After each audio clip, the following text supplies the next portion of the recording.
everyone, hello everyone, तो welcome to my mini vlog। আমি Pika, ব্যাকগ্রাউন্ডে প্রচুর মিউজিক আসছে, কিছু করার নেই, এটা বাড়ির পরিবেশ। তো সকাল সকাল আজকে টুকটাক বাড়ির কাজ সেরে অলরেডি পড়ানো হয়ে গেছে একটা।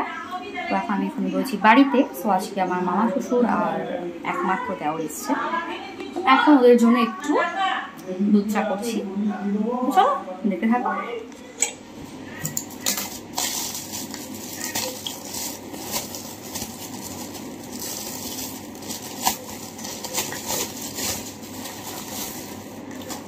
তো এটা আমার মামা শ্বশুরের দোকান থেকে মামা শ্বশুর নিয়ে এসছে, ঠিক আছে।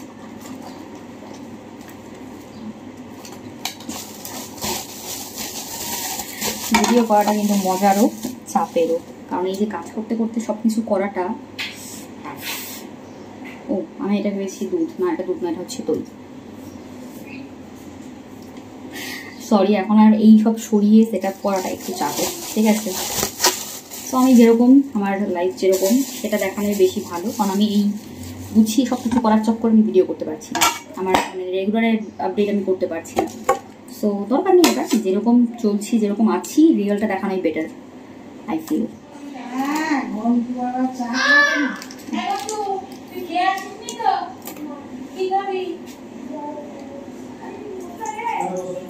ম্যাগি খাবে নাকি জিজ্ঞাসা করো, তাহলে ম্যাগি করে দিচ্ছি।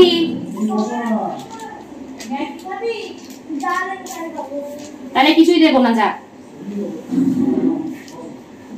একটু মজা করছি দেওয়ার সাথে। তো এটা আমাদের ইন্ডিয়ান হাউসের ট্রিক্স নয়, এটাই আমরা করি। দুধের মধ্যে আমরা আবার খানিকটা জলও মেশাই, ঠিক আছে। আমি এখন সব শিখে গেছি।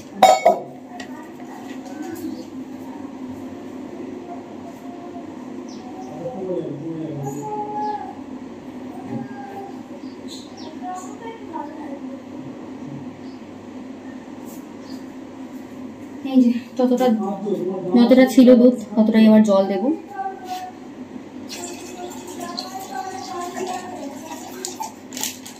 এবার গ্যাসটা অন।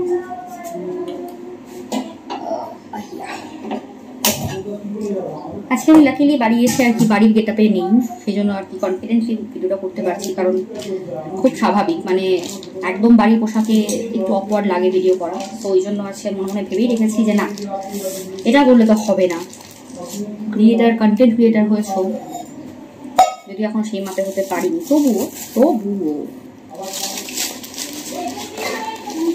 মাসের শেষ আর মাসের শুরুতে আমাদের যা হয় মধ্যবিত্ত বাঙালি পরিবারগুলোতে নতুন স্টক, চলো সেটাই করা হচ্ছে। এখন আরও আছে, সব জিনিসপত্র এসছে, মামা নিয়ে এসছে এই মাত্র মালপত্র, ওগুলো পরে আর কি রাখা হবে।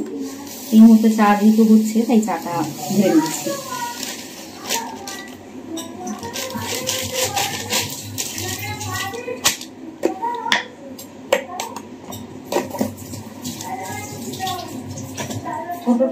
এবার বসাবো চা।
শুধু বাকি আছে কাঁচা ছোলা 510 কিলো চাল ছোলাটা দিলাম সে আসছে বলে কোথায় বাসি চলে গেল অপেক্ষা করে করে 10 কিলো দাঁড়ালাম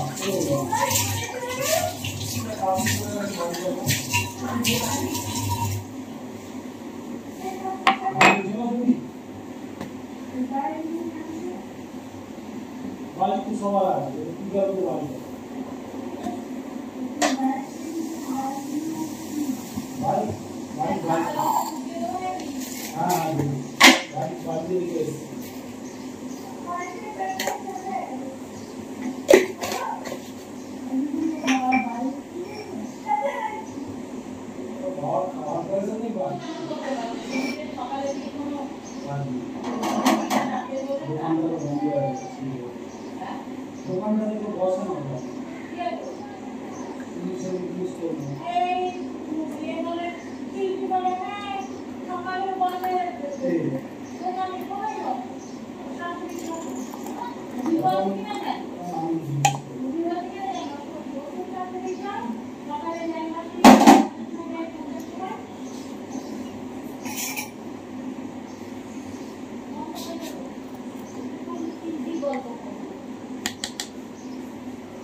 ও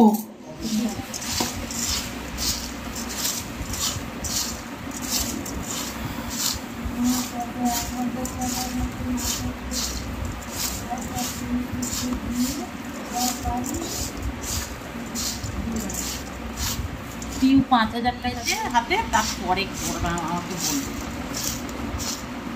কালকে পিউ 5000 টাকা দিয়েছে। তো স্নান করে নিয়েছি, চলো এবার তাড়াতাড়ি করে ঠাকুর পুজো করব, তারপর খাওয়া দাওয়া। আজকে অনেকটাই বেলা হয়ে গেছে সব কিছু সারতে। তো এই হচ্ছে আমার ঠাকুর ঘর, তোমাদেরকে আমি আগেও দেখিয়েছি আমার ঠাকুর ঘর। এখনও অনেক কিছু সাজানো গোছানো বাকি আছে। তো আজকে মিষ্টি নিয়ে এসেছিলাম, তো সেই দিয়ে ঠাকুরকে দুপুরবেলা দিলাম। আর মানে সামনে দুটো মিষ্টির বাটি রাখা ছিল, ওগুলো আর ভাগ করিনি, ওগুলো সামনেই দিয়ে দিয়েছিলাম আর কি।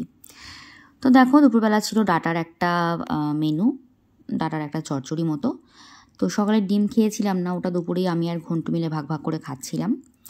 তো বাড়ি থাকলে মা চেষ্টা করে একটু দেশি যে আমাদের আইটেমগুলো হয় সেগুলো করার, কারণ আমি তো সব দিন থাকি না বাড়িতে, যেদিনটা অফ থাকে সেদিনকেই বাড়ি থাকি। তো সেই দিনগুলোতে এরকম বেশ ঘরোয়া খাবার দাবার খাওয়া হয়, তাই না হলে তো বাড়িতে না থাকলে মানে স্কুল থাকলে খাবার দাবারের টাইমিংয়েরও ঠিক থাকে না, কখন কি খাচ্ছি সেটাও ঠিক থাকে না, ওই কোনো রকমে ব্যালেন্স করে খাওয়া দাওয়া চলে আর কি। তো দেখতেই পেলে একের পর এক কিন্তু পুরোই ঘরোয়া খাবার, আর সব কটা খাবারই ভীষণ সুস্বাদু। খাবার নিয়ে মানে কোনো কথা হবে না, আমার শাশুড়ি মায়ের রান্না একদম জাস্ট সেরা। তো এই যে মাছের পরে ছিল চাটনি একটু। তো ব্যাস ছুটির দিন আর কি, খাওয়া দাওয়া সেরে একটু শুয়ে পড়েছিলাম। দেখতেই পাচ্ছ একটু বেশ ঘুম দিয়েও নিয়েছি। এই হঠাৎ করে একদিন ঘুমোলে যা হয় আর কি, কিচ্ছু ইচ্ছে করে না সেদিনকে। তো ঘুম থেকে উঠে রেডি হয়ে আবার চলে এসেছিলাম পড়াতে। পড়ানোগুলো নিয়েছি ইচ্ছে করেই, যাতে একটু সকাল বিকেলটা নিজেকে ব্যস্ত রাখতে পারি। তো আজকে পড়ানোর শেষে আমাদের প্ল্যান ছিল যে একটু কেনাকাটা করতে যাব, কারণ দুদিন পরেই পয়লা বৈশাখ, বাচ্চাগুলোর জন্য কিচ্ছু নেওয়া হয়নি। তো যেরকম ভাবা সেরকম আমরা চলে এসেছিলাম বিশাল মলে। আমাদের এটা ফার্স্ট চয়েস থাকে, যে কোনো অকেশনের আগেই আমরা কেনাকাটা করতে হলে এখানে আসি। তো এখানে গিয়েই দেখলাম মোটামুটি ভালোই লোকজনের ভিড় ছিল, তো কালেকশানও থাকে প্রচুর। তো আমাদের যেহেতু এদিনকে বাচ্চাদের কেনাকাটাটাই বেশি প্রায়োরিটি ছিল, তো আমরা টাইম নষ্ট না করে সোজা বাচ্চাদের ঘন্টায় চলে গিয়েছিলাম। কারণ এরপরে আমাদের আরও একটা জায়গায় যাওয়া ছিল, যেটা আরও বেশি বলতে পারো আমাদের জন্য ভীষণ একটা স্পেশাল হয়ে গেছে, খুব বাড়ির কাছেই। তো তোমরা বুঝতেই পারছো কিসের কথা বলছি যারা আমাকে ডেইলি দেখো। তো আগে চলো এখানকার কাজ শেষ করি, তারপর সেখানে নিয়ে যাব। তো বাচ্চাদের সেকশানে এসে আমরা আমাদের যা যা দরকার ছিল, যার জন্য কেনার দরকার ছিল সবই মোটামুটি নিয়ে নিলাম। আর অভি এখানে একটা জামা ট্রাই করছিল আর আমি বাইরে অপেক্ষা করছিলাম। সো মেয়েরাও অপেক্ষা করে, ঠিক আছে। তো এবার আমরা চলে এসেছি সেই জায়গায় যেটার কথা বলছিলাম। তো এটা ছিল জুডিও, যেটা আমাদের খুব কাছাকাছি হয়ে গেছে হিন্দ মোটরে। ওদিকে কৃষ্ণনগর, কাঁচরাপাড়া ওগুলোতেও ওপেন হয়ে গেছে ওদের স্টোর। তো তোমরা চাইলেই ভিজিট করতে পারবে। এখন সবারই মোটামুটি কাছাকাছি লোকেশানে কিন্তু চলে এসেছে। তো এখনও এখনও এই মলটাতে অনেক ডেকোরেশন বাকি ছিল, এখনও প্রচুর প্রোডাক্টস আসেনি, সবই আসছে একটু একটু করে। তবে যা তুলেছিল বেশ ভালো ছিল কালেকশান, এবং ভিড়ও ছিল, মানে এত রিসেন্ট ওপেন হয়েছে তবুও কিন্তু যথেষ্ট ভিড় ছিল। তো এখানেও আমরা ওই আর কি কেনাকাটার উদ্দেশ্যেই গেছি, নিজেদের জন্যে না, এই পয়লা বৈশাখ উপলক্ষে সবাইকে দিতে হবে সেই উদ্দেশ্যেই যাওয়া আর কি। তো এই আর কি, এখন যেহেতু অন্যরকম ব্যাপার, এখন আগে ছিল কি বিয়ের আগে নিজের জন্য কখন কিনবো সেই ব্যাপারটা বেশি কাজ করতো, কিন্তু এখন থাকে কি আগে সবার জন্য কিনবো তারপর নিজের জন্য কিনবো। তো সময়ের সাথে সাথে আমাদের রোলগুলোও পাল্টে যায়, আমাদের দায়িত্বগুলোও পাল্টে যায়, ভালো লাগে এটাই আর কি। তো আমরা কোথাও গেলে আগে দেখি সেখানে কালেকশন কী থাকে, আর এটা যেহেতু নতুন একটা স্টোর খুলেছে আউটলেটটা, সো আমাদের দেখতেই হতো, আমরা সব রকমই দেখছিলাম। তো এই আর কি, অভি নানান রকম সব দেখছিল গেঞ্জিগুলো, আর এখন ওর এই ধরনের গেঞ্জি ভীষণ পছন্দ হতে শুরু করেছে। সো জুডিও থেকে ফিরে রাতের খাবার ছিল এই সেদ্ধ ভাত। তো চলো আজকের ভিডিও এখানেই শেষ হচ্ছে, দেখা হবে নেক্সট ভিডিওতে, টাটা।